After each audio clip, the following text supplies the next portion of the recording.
This is not breaking news. This is not a scandal. This is not about one person. This is about something that only becomes visible when it starts to fail. Quietly, administratively, on paper, for a long time, we were told that power in this country looks loud. Campaigns, rallies, votes, but that was the decoy. Real power lives somewhere else. It lives in spreadsheets, in valuations that are accepted without belief, in numbers that everyone knows are wrong, and everyone agrees not to challenge. And when that kind of agreement holds long enough, it stops being fraud. It becomes infrastructure. You don't see it while it's working. You only see it when control is removed. When access is limited, when a system that was built on trust suddenly demands proof, that moment is not dramatic. It's procedural, and it is far more dangerous than chaos. Stay with me. Because what's failing here was never supposed to be questioned. And once it is, it doesn't stop at one door. What actually controls the system now is not authority, it's permission. Permission to suspend disbelief. Permission to treat numbers as suggestions.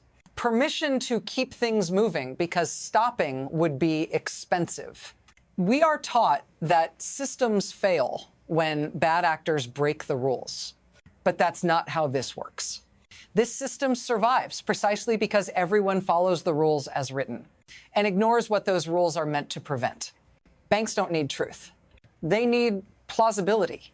They need documents that can survive a meeting, not reality that can survive scrutiny. So the system recalibrates itself.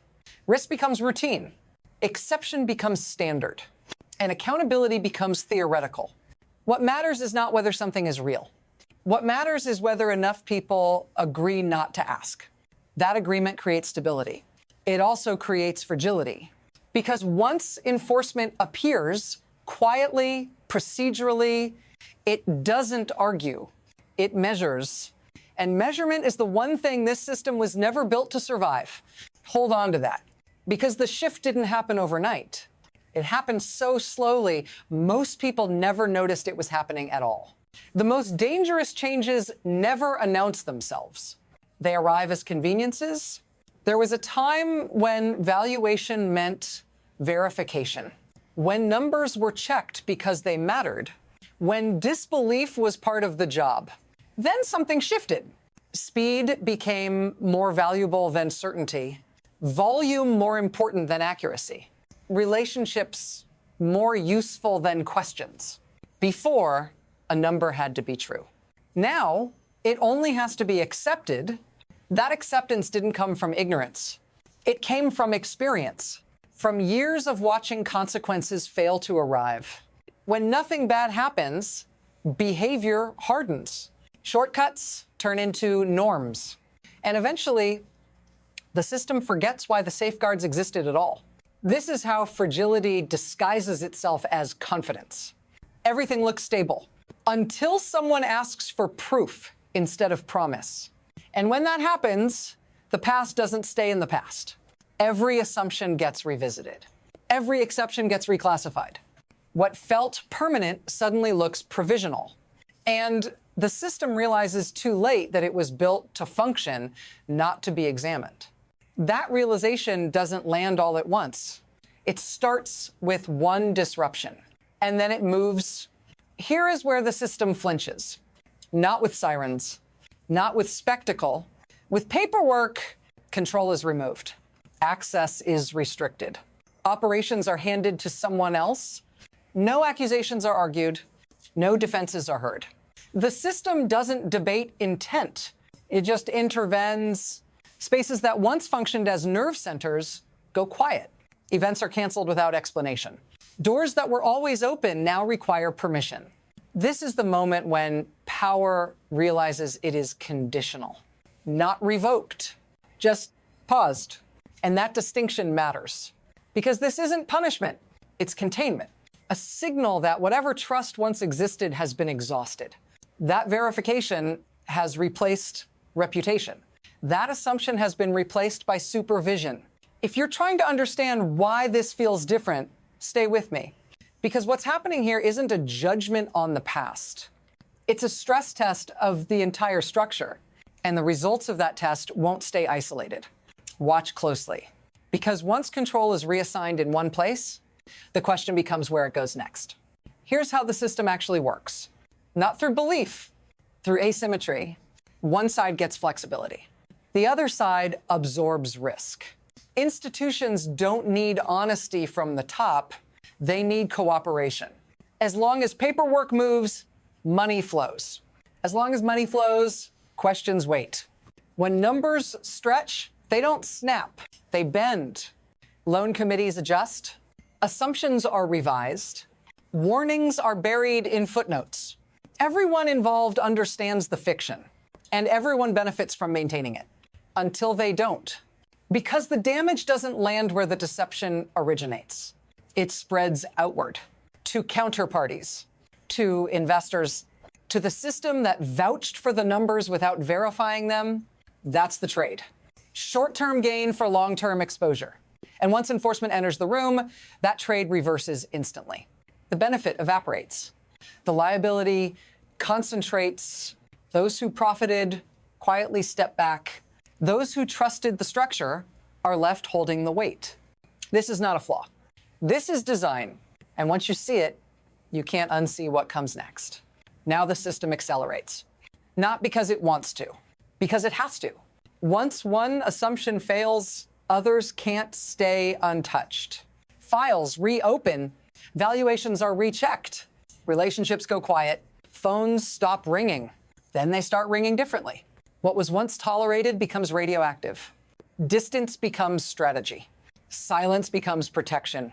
The system doesn't panic. It sheds weight. Exposure is reduced. Statements are revised. Cooperation suddenly appears. Not out of principle, out of math, because once scrutiny enters, every unresolved exception becomes a liability. Every signature becomes traceable. Every approval gets a timestamp. And the people who insisted this was all routine begin explaining why they're no longer involved. This is the moment where collapse doesn't look like collapse. It looks like order. Clean, procedural, irreversible. And the danger isn't that this stops here. The danger is that it doesn't, because acceleration only needs one thing to continue.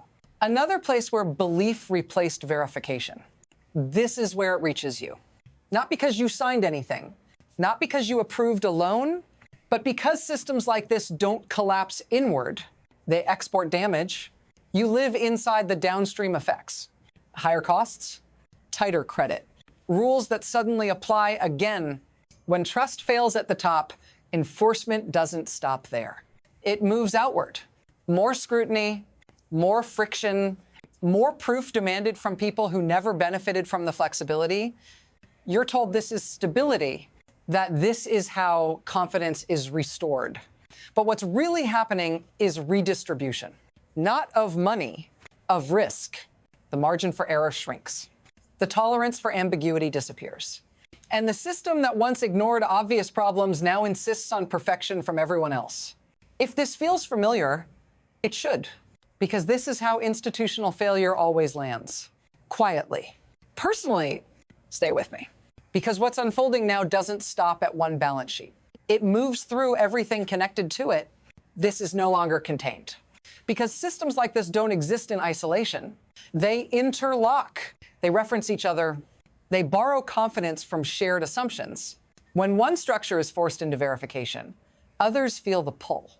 International lenders recalibrate. Markets reprice risk that was never properly measured. Partners quietly reassess relationships they assumed were stable. What looked like a domestic issue reveals its dependency chain. Capital doesn't care about borders. Neither does exposure.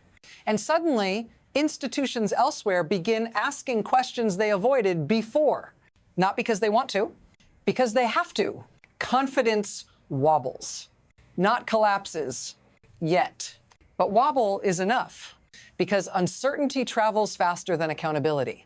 And once doubt enters the equation, it doesn't stay local. It spreads through currencies, through contracts, through expectations that were built on continuity, not scrutiny. This is how a localized intervention becomes a systemic tremor. Not through panic, through recalculation, and recalculation is unfinished business. Because the system hasn't decided what it's willing to sacrifice to regain trust. From here, the system has three paths. The first is adjustment, quiet reform, tighter standards. Verification reintroduced selectively, enough change to restore confidence without disrupting power. It works briefly if everyone agrees to play along. The second path is erosion. No dramatic failure, just fatigue. Rules exist, but enforcement weakens. Exceptions return. Confidence becomes thinner. The system keeps functioning, but trust never fully recovers. And then there is rupture, not a crash, a refusal. Institutions stop extending belief. Risk becomes unacceptable. Liquidity retreats. And structures built on assumption discover they cannot operate under scrutiny. None of these paths announce themselves in advance. They reveal themselves through behavior, through who cooperates, through who retreats, through who insists nothing is wrong. Right now, all three are possible. And that uncertainty is the point, because the system doesn't fail when it chooses the wrong path. It fails when it pretends it doesn't have a choice. And that decision, whether spoken or silent, is being made now. This does not end with closure. It ends with exposure. Once a system is forced to explain itself, it can't return to invisibility. Every future decision carries the memory of scrutiny. Every claim now competes with doubt. Nothing here guarantees accountability. Nothing promises reform. What's changed is simpler and more dangerous. The assumption of permanence is gone. From here on, power has to prove itself. Again, and again, and again. Some structures will survive that. Others won't. And you won't be told which ones are stable until after they fail. So don't watch this like a finished story. This is a signal. Pay attention to who demands trust without evidence, who frames verification as persecution, who insists the numbers matter until they don't. Because this isn't about one asset, one figure, or one moment. It's about whether systems built on belief can survive measurement. If you want to understand what happens next, not the headlines, not the outrage, but the mechanics, stay with me. Because once verification starts, it doesn't stop where anyone expects it to.